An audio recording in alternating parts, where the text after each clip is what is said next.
So in this lecture we are going to talk about Shodan search engine, which is basically a search engine where you can find information about devices that are connected to the internet. For example, IoT devices, so cameras, CCTVs, refrigerators, Wi-Fi, everything which is connected to internet, you can find that. So it is a good search engine for those who want to retrieve powerful information.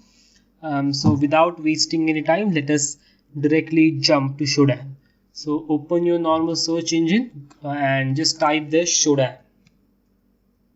Shodan search engine. Yes, so the first site, shodan.io, we have to click there, and after clicking on Shodan you can see the picture that you are currently seeing right now. So this is the home page of Shodan. You can just see if you have to explore the Internet of Things, basically. Then you can monitor network security. It's basically a website wherein you can find information about different devices. So let's get basically started now. Before moving in directly searching in Shodan, you first have to create your account in order to get more deeper search. Since I already created my account, I will just simply log in.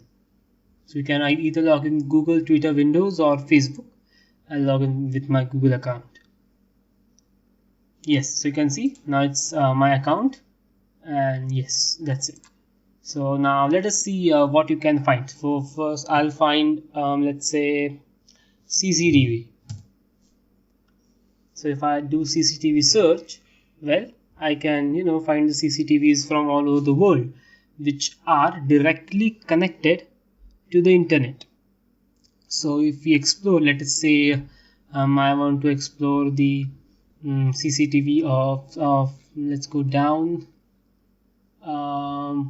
Yes, this one, 185.173.96.3. It belongs to France, Linus something, and server name is CCTP. Its MAC is 0.0.0. Its IP address is 185.173.96. So I'll click here and open link in a new tab. So as you can see, I can see the entire information here. You can also see the map where it is located. So these are the ports which are functioning on that. It's providing Jing service, then NTP protocol version 3. Then its refit time is 138.00. Then it's using NetBIOS system and additional interfaces. So it has SSL certificate, which means secure socket layer certificate, and it's this is the 248-bit public key. As you can see, this is the public key. It is using RSA encryption, which is quite strong encryption, and this is SHA-256 algorithm with encryption, which means the CCTV camera is completely encrypted. It is also using Samba version 4.4.16. Then it is using 50CP port 554. Then again Nginx version, and it's keep alive. Timeout is 20 seconds. Connection is keep alive. SSL certificate again, exponent RSA, etc.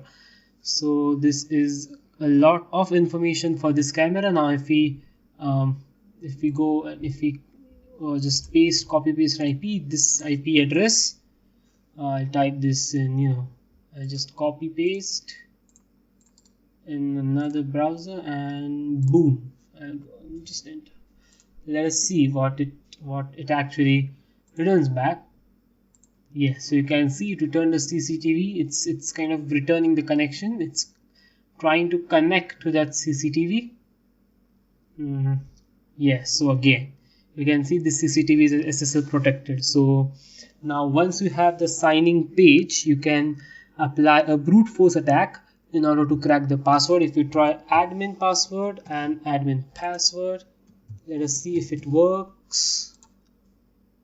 I don't think it will work because since it is protected with SHA algorithm. Yes, the account is invalid. So either you can try database management. Since you can see the account or password is invalid, it is not specifically telling what is wrong, so it has a good layer of security.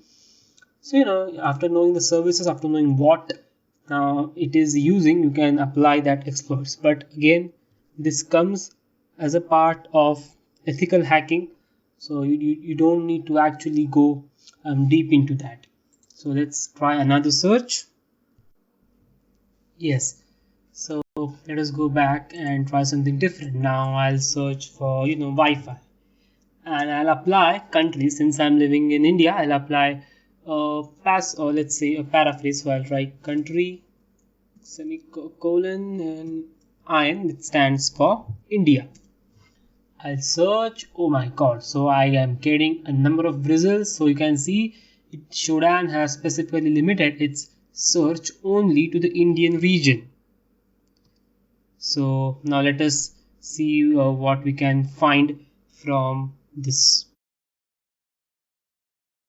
So we'll explore this one.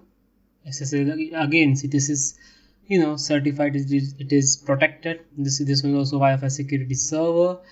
Let's go into next pages so you can see different anything tricky if we can find out. Okay, so I'll go this. If you click on the arrow here, you directly the browser directly tries to connect to that Wi-Fi engine. Whereas if you click on the IP address, we go into the details. So you can see this Wi-Fi is located in Jalandhar area, BSNL, and it's last updated 10th May. That is the day before. Yeah. So this site can't be reached. So that's it. I mean, this is only information we are getting. We're not getting anything else. So let us try another. And let's explore something else on Shodan. So these are the top search. See, webcam, and then cams admin. Okay, so let's see what we can get. Admin. It is concentrating on everything around the world. So if you see, connection is now closed.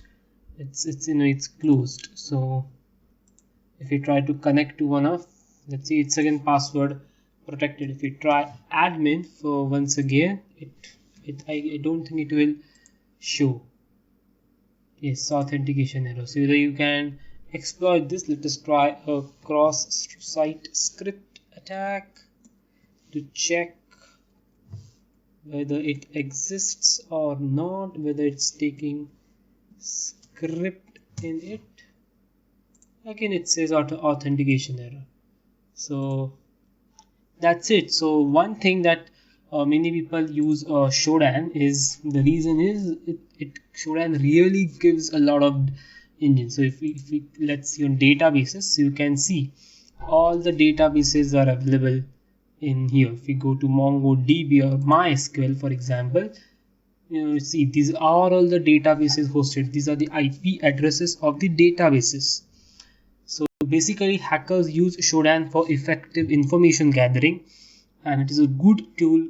Now it actually depends upon your logic. How do you search it? Which phrases, which words do you use in the search engine to actually find out? So right now, this is the phrase product MySQL. So that is why I think Shodan is more important. So in the next lecture, we will talk about some different things related to our course. Stay tuned.